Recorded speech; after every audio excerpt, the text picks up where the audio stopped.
Hi, I'm Greg Gutfeld, along with Kaylee McEnany, Harold Ford Jr., Jesse Waters, and for her birthday, they had a stripper jump out of a cupcake. Dana Perino, the 5.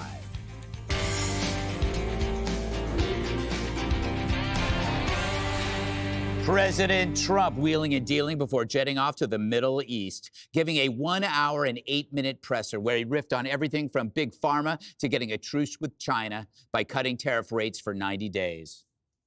We achieved a total reset with China after productive talks in Geneva. Both sides now agreed to reduce the tariffs imposed after April 2nd to 10% for 90 days as negotiators continue on the larger structural issues. They've agreed to open China, fully open China. And I think it's going to be fantastic for China. I think it's going to be fantastic for us. And I think it's going to be great for unification and peace. 47 also signing an executive order directing drug makers to lower the prices of their medicines to align with what other countries pay, and kindly using his tubby friend to illustrate his point. A friend of mine who's a businessman, very, very, very top guy. Most of you would have heard of him. A highly neurotic, brilliant businessman, seriously overweight, and he takes the fat shot drug. And he called me up. I'm in London, and I just paid for this damn fat drug I take. I said, it's not working. He said, I just paid $88, and in New York I pay $1,300. What the hell is going on? It's so true.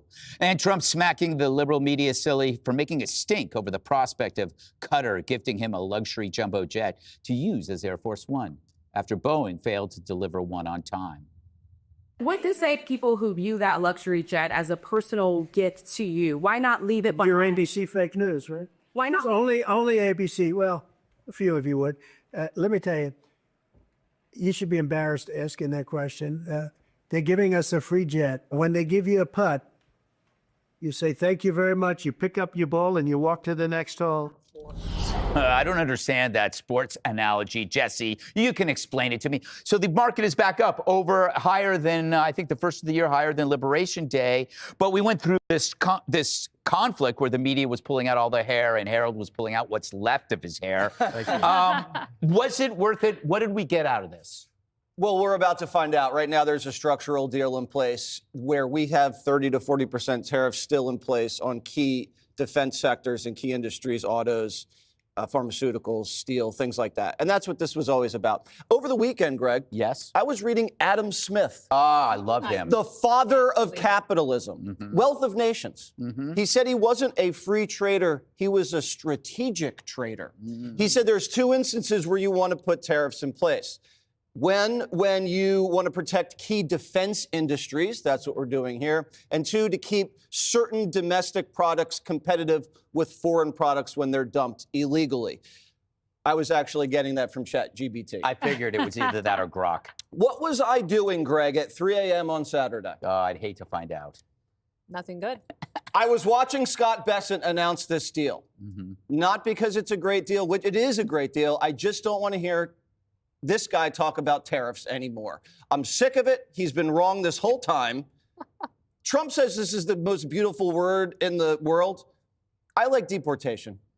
But, you know, I like Doge. Bessent also said that the other problem that we don't have now, China ignoring the trade laws because they didn't respect Biden. So they admitted in Switzerland that they didn't agree to that first phase one Trump deal because Biden never enforced it. Yeah. He never even tried to enforce it. So funny, they're polar opposites, Joe Biden and Donald Trump. Trump loves risk, and he's a deal maker, and he's self-reliant. Joe Biden lived off the taxpayers, is afraid of risk. And I remember during the first vice presidency, they sent him over to Iraq to cut status of forces. He didn't even get that done. Yeah. He didn't get Mexico to help with the border. All right. He got ripped off with Brittany Griner. Remember that deal? Yes, I do. But now we're talking about Joe Biden. Sorry. It all goes back to Joe. Harold, I know it's only 5:04:50, but in your face early because we sat here and argued about the stock market's never going to come back up. And here we are. Well, first of all, it's good to be back around the table. Happy Mother's Day again, belated to everyone. What we argued and debated about was whether the three goals that the president laid out from the outset of this, which was three things, I believe. One, to reshore manufacturing in the United States. Two, to raise tremendous amounts of revenue. At one point, President Trump, I believe, said that this could raise upwards of $500 to $600 billion worth of revenue in a year, and over a 4-year period. We can do the math as he was talking about DOGE. 4, reduce our reliance on China and supply chains outside of the country. Jesse, to your point about Adam Smith, reducing our ability, or I should say, preventing nations from dumping goods in America that would allow our domestic manufacturing to grow and to prosper. That is one of the primary reasons, if not the reason you impose tariffs. We don't make the things that we are blocking China from bringing in, or for that matter, other places. I wish we did more of it. In fact, that's what we make steel. No, but we ought to be prepared. We don't make automobiles. We do, but the parts and automobiles come from all across the world, Jesse. They come No, I from, understand that. That's why we're trying to protect them, Right, so but- China can't dump them. Understand, but if we were making them, you have to be making them. Okay, well, so what about the $5 trillion investment announcements that have come in for manufacturing? They're great. $5 trillion investment commitments for high-tech manufacturing. most important word in your- Automobiles, the most important pharmaceuticals, word in what you said. aerospace, defense, aero. But Jesse, they're commitments. We don't have the workforce. We don't have the factories. We don't have the capacity. Dude, I love it. But the truth of the matter, Adam Smith was right, and you should read it more closely.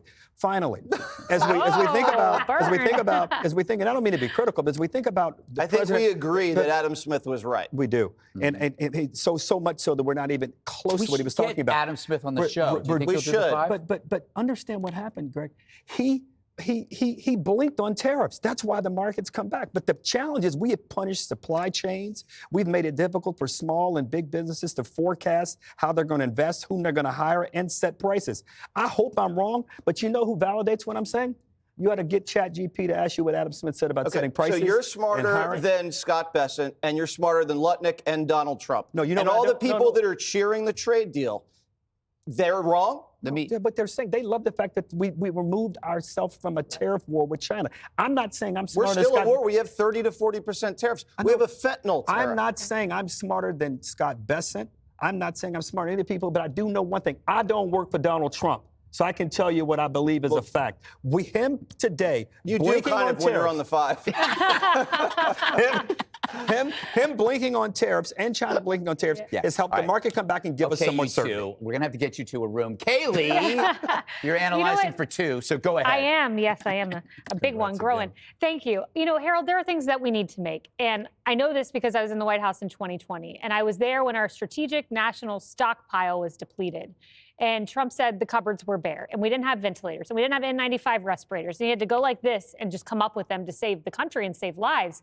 And Scott Bessent, one of the things people missed about what he said at 3 a.m. when most of us were sleeping, Greg, maybe you were up, you have a baby, is he said, I want to reshore critical supplies like during COVID. It's a big win for the American people. But look, you know, I think the bigger picture here is when I think about the Sunday to Monday turnaround, like I'm watching John Hamm last night, this new show, you know. Friends and neighbors. Yeah, it's a little hot for my liking. But nevertheless, I'm not reading Adam Smith like Jesse on my weekend.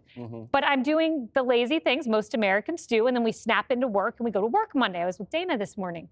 Trump, however, on Sunday night is doing most favored nation, revolutionizing pharmaceuticals just before he announces a freed American hostage, just before he wakes up to a massive China deal. This man is reshaping society in the time that it took Joe Biden to take a nap in a beach chair in Delaware. And every day, if you go all the way back to Tuesday with the Houthi announcement, and then the ceasefire in India, and the UK agreement, every 24 hours, there's a major, major win for the American people. And it is nothing short of impressive. You know, Dana, it always seems to me that the criticism on Trump will always be the same. It's not about the results, it's about the process. Did we really have to go through all this with deportations or DOGE? Now it's trade. It's always going to be about the process. Yeah, on the deportations, I think that obviously that one's a good argument to be having. People are like, that's great.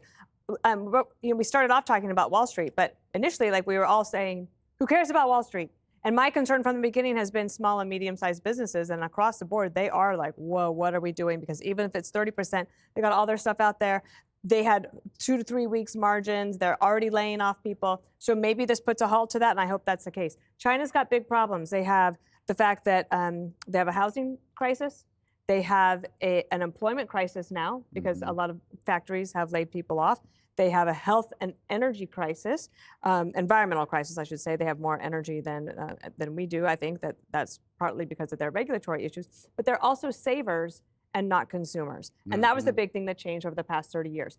There was a belief that if you give people the freedom to make more money, that they would buy things. They don't. Why don't they? Because they have a terrible social safety net, and everyone saves all their money, but then they can't buy anything with it. They don't want to buy stuff. So there are changes that can be made there. The other thing is, when you look at, for example, I don't have a lot of time to talk about it, but just on the most favored nation thing, the drug thing, I'm old enough to remember Obamacare and what all Republicans fought against and why there was a Tea Party in the first place is because we didn't want socialized medicine. Now, there are some people even back then who said, but actually this drug thing, that could actually work. What I would love to see is something I haven't seen anyone talk about be a big deal, especially with Europe. If you want the fat friend to pay the same price, well, one of the reasons that you have to remember, you lived in England. Do you know how much they pay in income tax to have a terrible healthcare system? It's probably $1,300 by the time they add it up, that the medicine versus the thing. This is what I would love to see. I think President Trump should try to make the Europeans take reciprocity with our FDA. Yeah. Then you would see great research and development, great Yeah. We're paying for all the R&D. Right. So around the world. instead of making us then go through FDA approval, their equivalent in Europe, you should take our FDA approval. What's wrong with our FDA? And if we did that, all of us would save so much more money and we would cure more diseases. Such a good point, brilliant. Dana. Put that in your good point journal. Thank you. Fat Shot. That is a great name. That was so great. Fat Shot. All right, ahead. Democrats claim they got roughed up after storming an ICE facility, but the tape tells another tale. Click here to subscribe to the Fox News YouTube page to catch our hottest interviews and most compelling analysis. You won't get it anywhere else.